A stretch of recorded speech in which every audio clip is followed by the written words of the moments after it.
अस्सलाम वालेकुम सर। वालेकुम सलाम जनाब, कैसे हैं? खैरियत से हैं? जी ठीक ठाक सर, आप सुनाएं? ठीक है। अल्लाह का करम, दुआएं। जी जनाब, कहाँ तक हो गया था, क्या पढ़ना था? देखें, जो चीज़ें पढ़नी है आज के टॉपिक के हवाले से 1.3 के हवाले से जो चीज़ पढ़नी है एक शरिया 3 में, वो मैं स्टार्ट कर रहा हूँ शुरू से। सबसे पहले जी मेरे भाई टाइप्स ऑफ सेट, यानी हमने सेटों की इकसाम पढ़नी है, ऐसी ना। सेटों की इकसाम के अंदर सबसे पहले देखें हमारे पास क्या है। There are 3 types of set. Set की 3 इकसाम हैं। पहली सेट की टाइप कौन सी दी हुई है? मतलब set finite set, finite sets, infinite sets और एम्प्टी सेट। फाइनाइट का मतलब होता है महदूद सेट, इनफाइनाइट मतलब लामहदूद, और एम्प्टी का मतलब खाली सेट। ये 3 सेट हैं हमारे पास।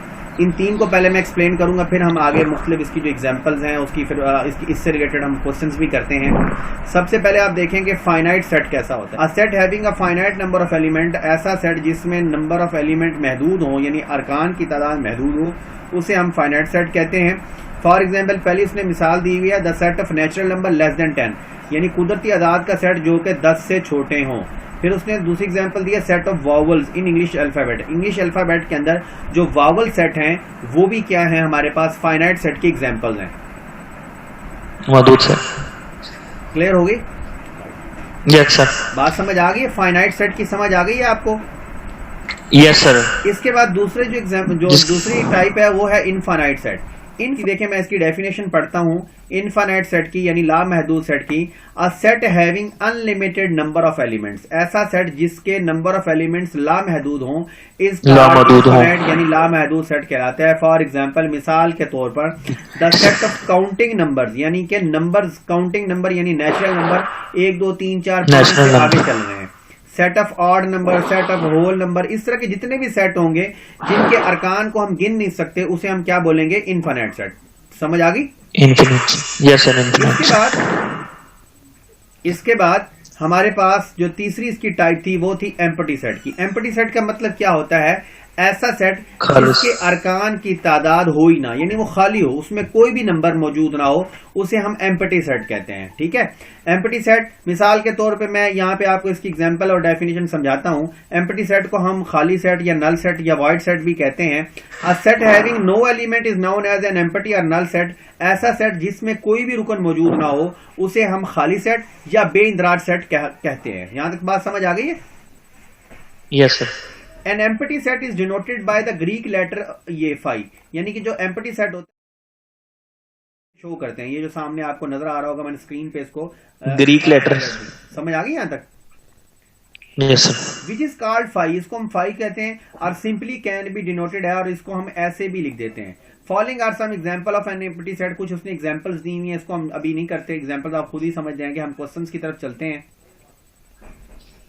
पहला क्वेश्चन देखें जी आप इस एक्सरसाइज का, बाकी तारीफें हम करते हैं लेकिन पहले हम इसकी एग्जांपल, ये इससे रिलेटेड सवालात कर लें। जो हमने 3 तारीफें की हैं, इससे मुताबिक जो सवाल है वो कर लें। ठीक है, अब क्वेश्चन नंबर 1 है, सवाल number 1, which of the following set is the empty set. बताएं जी इसमें से एम्प्टी सेट यानी खाली सेट कौन कौन सा है। देखें, पहला मैं पढ़ता हूं, आपसे मैं पूछूंगा तो आप भी देख लें, मैं भी अंडरस्टैंड आपको करवाता जाऊंगा, आप देख लें, जहां आपको कुछ डाउट हो लाजमी पूछिएगा।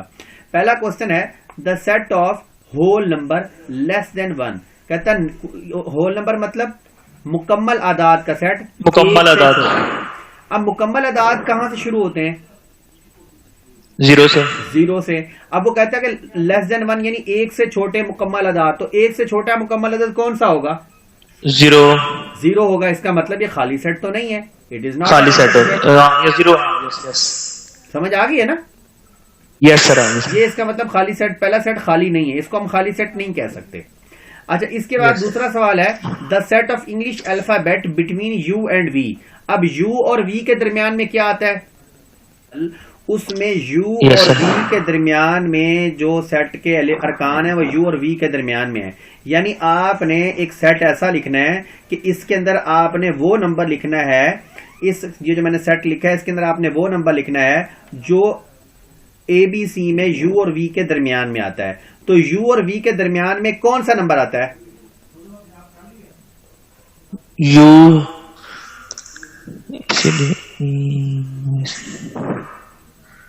देखें, O U P Q R S T U V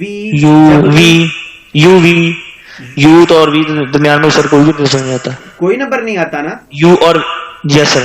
तो इसका मतलब ये क्या है, आपका एम्प्टी सेट है, खाली मतलब सेट। आपका दूसरा खाली सेट है, Empty ठीक हो set। गया। सेट ऑफ वॉवल्स, वॉवल्स का सेट बताना है अदर देन ए एंड ओ। ए और ओ, अब आपको पता है ना कि वावल वाले एलिमेंट कौन से हैं, ए है, ई है, आई है, ओ है, ये है ना। अब वो कहता है कि ए और ओ के अलावा भी हैं या वो खाली है, इसमें है अरकान सर, और है ना, ए और ओ के अलावा भी है ना, Yes, ई sir। है, आई है, इसका मतलब ये खाली सेट नहीं है। हाँ जी खाली सर। इसके बाद नेक्स्ट क्वेश्चन देखें, the set of natural number less than 1। अब एक से छोटे number, less then natural number, एक से छोटे कुदरती आदाद कौन कौन से हैं? सर एक से छोटे तो कोई नहीं है सर। हाँ, एक से छोटे कोई नहीं है, इसका मतलब ये आपका हाँ। क्या है, खाली सेट है। इसके आगे आप खाली सेट यानी एम्प्टी सेट लिख सकते हैं। Empty set yes.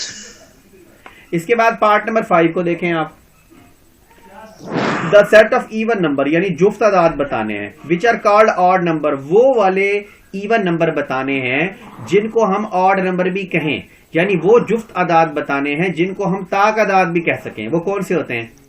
नहीं सर, नहीं है, तो इसका मतलब ये भी क्या है, आपका एम्प्टी सेट है। एम्प्टी है।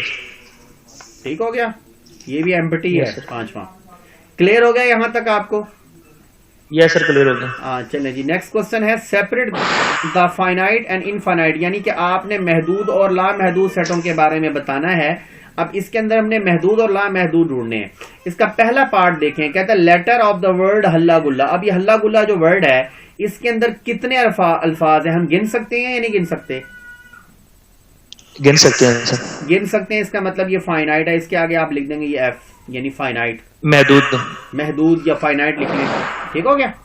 ठीक है। अच्छा, बी वाले पार्ट को देखें। बी में लिखा है the set of natural number. अब नेचुरल नंबर को आप गिन सकते हैं? Yes sir. कहां तक गिन सकते हैं? 1 से 100 तक। 1 से 100 तक गिन सकते हैं। तो फिर वो खत्म हो जाएंगे या चलेंगे आगे भी? नहीं चलेंगे सर, चलेंगे सर। अच्छा चलें, 1000 तक गिन यस सर, फिर नहीं गिन चलेंगे सकते। ना? इनफिनिट। ये तो चलते रहेंगे, इसका मतलब ये क्या है? यस सर, ये चलते इनफिनिट। Yes sir. ये आपका क्या है, इनफाइनाइट है। इसको आप लिख लें बेशक इनफाइनाइट या लामहदूद, या बस आई एफ लिख लें कि इनफाइनाइट, आपको याद रह जाएगा। ठीक हो गया। Yes sir. अच्छा, इसके बाद नेक्स्ट पार्ट पे आ जाए। नेक्स्ट पार्ट क्या कह रहा है? नेक्स्ट पार्ट कहता है number of days in a year. एक साल के दिन, दिन जो है, एक साल के दिन, एक साल में कितने दिन होते हैं? 360। कितने? 360। 300 होते हैं? 360 सर। 360 नहीं होते। एक साल में दिन होते हैं मेरे भाई 365। 365 दिन होते हैं एक साल में। ठीक है, तो इसका मतलब है हम गिन Yes, sir। सकते हैं, हम इसकी गिनती कर सकते हैं। जब हम इसकी गिनती कर सकते हैं, इसका मतलब ये क्या है, फाइनाइट सेट है। ठीक है, इसके आगे भी आप एफ लिख दें। फाइनाइट। अच्छा, नेक्स्ट को देखें, क्या लिखा है, इस्लामिक मंथ्स। जो इस्लामी महीने होते हैं उनको हम गिन सकते हैं या नहीं गिन सकते? यस सर, गिन सकते हैं सर। जब गिन सकते हैं, इसका मतलब ये भी क्या होगा, फाइनाइट सेट होगा। इसके बाद नेक्स्ट पार्ट पे आ जाए आप। नेक्स्ट पार्ट हमारा क्या है, एक मिनट में इसको कर दूं जी। नेक्स्ट पार्ट में कहता है E = 369, आगे डैश डैश डैश डाली हुई है। देखिए, मैंने आपको बताया था कि जब आप वो कोई सेट लिखे और उसके आखिर में ऐसे डॉट डॉट लगा देते, इसका क्या मतलब होता है? कि कोई सर लफ्ज है कोई, इसका मतलब होता है कि आगे नंबर, आगे काउंटिंग चल रही है। कोई भी नंबर 3 के बाद चल 6 रही है, है, फिर 9 है, फिर 12 होगा, फिर 15 होगा, फिर 16 होगा, ऐसे चलता जाएगा ना। इसका मतलब इसकी काउंटिंग कंप्लीट नहीं है। ये आपके पास क्या है, इनफाइनाइट है। इसके आगे आप लिख दें इनफाइनाइट। इनफिनिट। ठीक हो गया। यस, ये आपका इनफाइनाइट हो गया। इसके बाद आपका एफ वाला सेट है। देखिए, इसके अंदर उसने CFIMORU यानी कुछ अरकान लिखे हैं। बताएं ये फाइनाइट है, इनफाइनाइट है?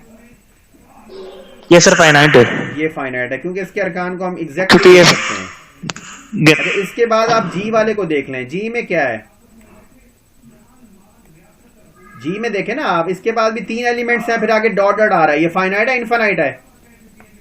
Infinite sir. इनफाइनाइट हो गया। ठीक है, तो ये भी आपका महदूद और लामहदूद भी हो गया, यानी फाइनाइट और इनफाइनाइट भी हो गया। ये मैंने आपको जो दो तारीफें पढ़ाई थी ना पहली यानी एक फाइनाइट और इनफाइनाइट की पढ़ा दी थी और एक एम्प्टी सेट की यानी खाली सेट की, महदूद और ला महदूद की, ये इसके मुताबिक आपके 2 सवाल कंप्लीट हो गए। अब हम नेक्स्ट क्वेश्चन की डेफिनेशन के लिए चलते हैं। अगली हमारे पास जो तारीफ आ रही है वो क्या है, फिर हम उसको पढ़ लेते हैं। इसके बाद तारीफ आ रही है सिंगलटन सेट की। सिंगलटन मतलब वहदानी सेट। वहदानी सेट क्या होता है, ऐसा सेट जिसमें सिर्फ एक ही रुकन मौजूद हो। जैसे उसने लिखा set having single element is called single, ऐसा सेट जिसमें एक ही रुकन मौजूद हो उसको हम सिंगलटन सेट कहते हैं। फॉर एग्जांपल ए बी 1/2, देखिए ये एक, इसमें भी एक रुकन है, इसमें भी एक रुकन है, इसमें रुकन मतलब एक एलिमेंट, 1 नंबर हो जिस सेट के अंदर, जिसमें कोई भी ना हो उसको हम बोलते हैं एम्प्टी सेट, और जिसमें एक नंबर हो उसको हम क्या बोलते हैं, सिंगलटन सेट। ये सब के सब क्या है, सिंगलटन सेट है। यहां तक क्लियर हो गया आपको?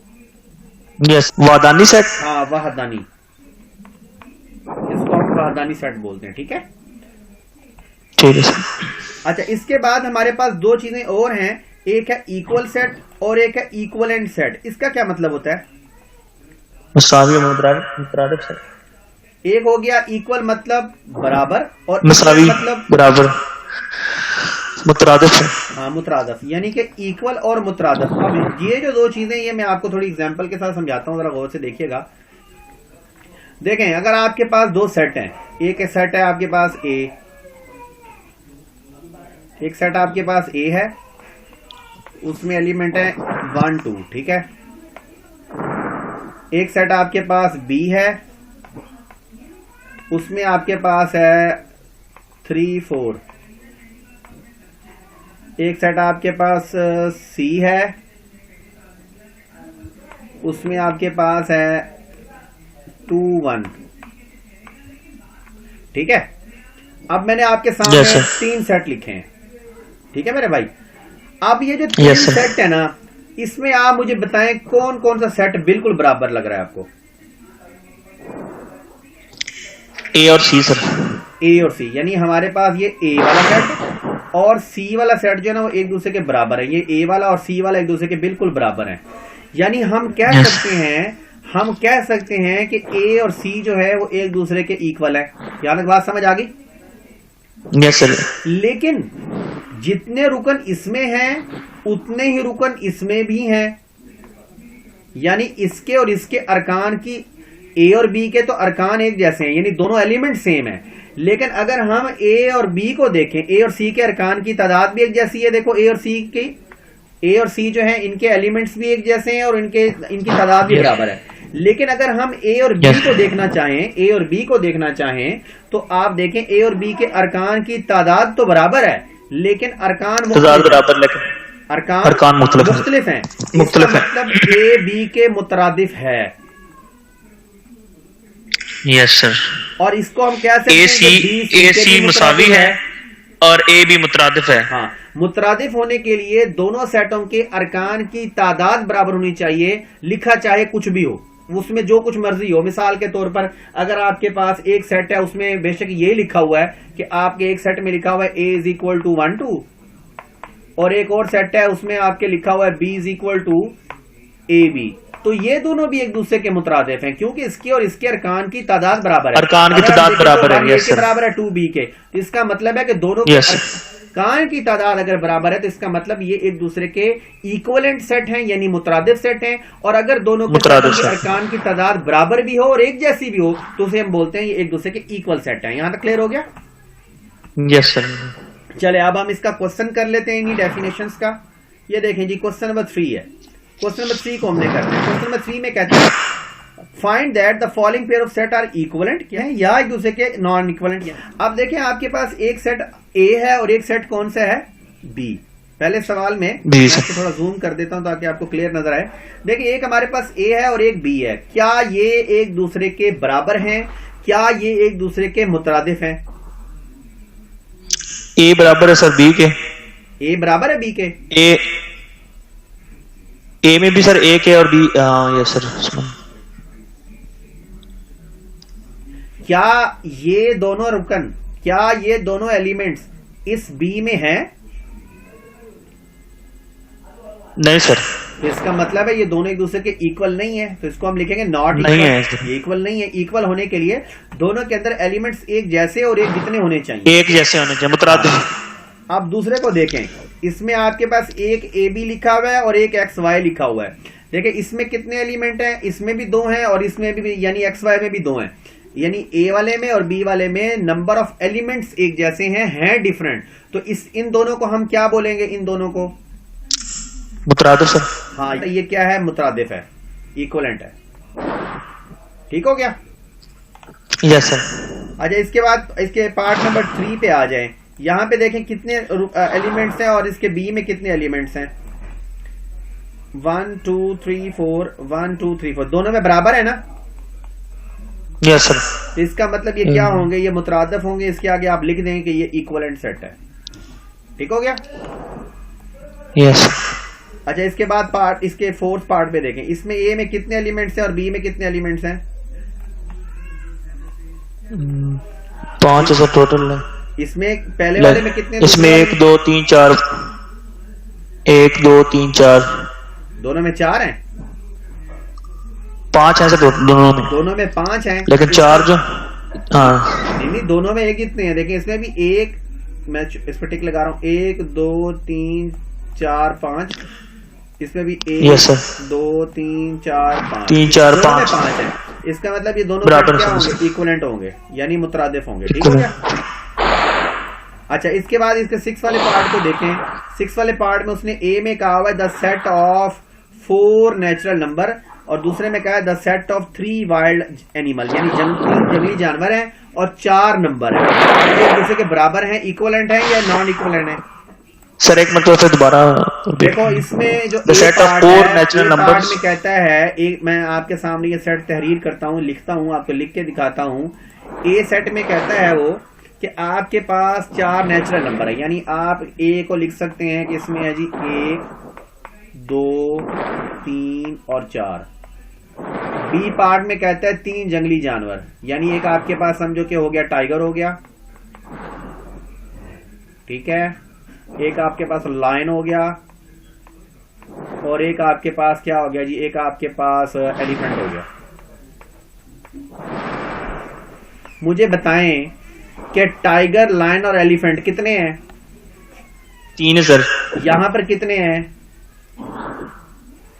4। तो इसका मतलब ये दोनों एक दूसरे के बराबर नहीं है।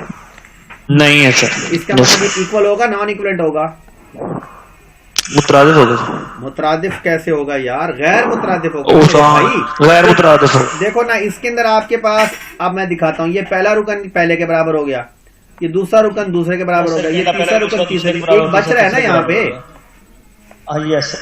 एक बच रहा है ना। अगर बच रहा है तो इसका मतलब क्या है, ये मुतरादिफ है गैर मुतरादिफ है?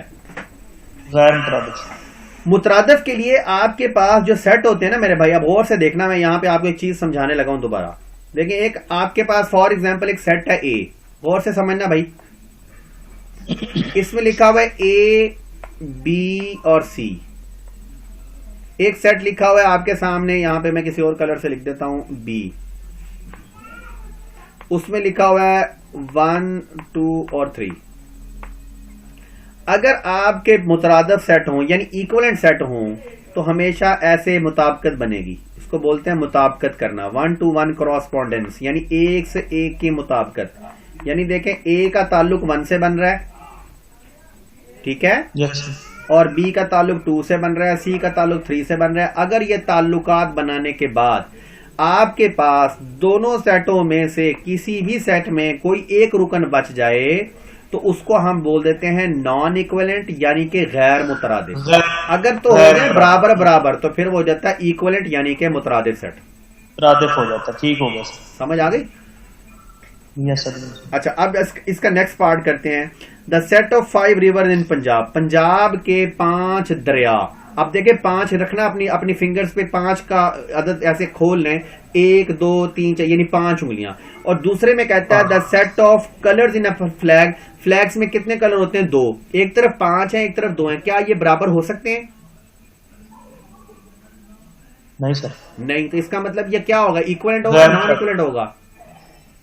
गैर मुतरादिफ, गैर मुतरादिफ होगा। यहां तक समझ आ गई भाई?